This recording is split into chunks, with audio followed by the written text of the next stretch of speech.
Money, Master the Game by Tony Robbins. Step 1. Take control of your money by saving steadily.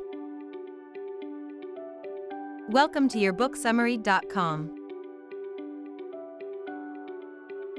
Did you know that compound interest is one of the most powerful tools in the financial world?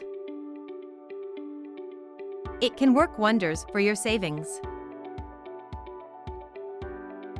For example, Benjamin Franklin, one of America's founding fathers, left $1,000 to the cities of Boston and Philadelphia, stipulating that the money couldn't be withdrawn for 100 years.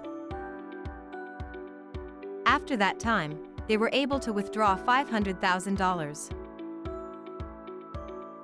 Thanks to 8% compound interest, the capital grew to an impressive $6.5 million. Compound interest is a great way to make your money work for you. By starting to save or invest early and leaving your money in place, you can benefit from the power of compounding.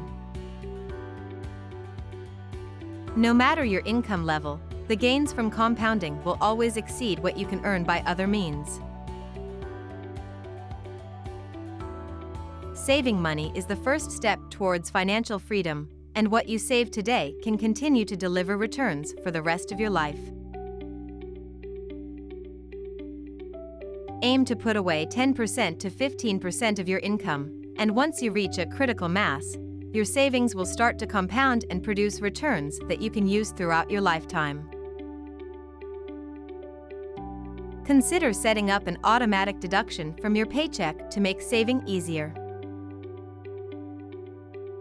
I hope you found the information about Money, Master the Game helpful.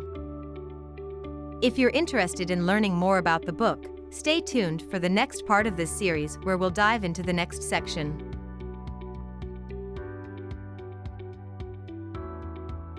Thanks again for watching, and I'll see you in the next video.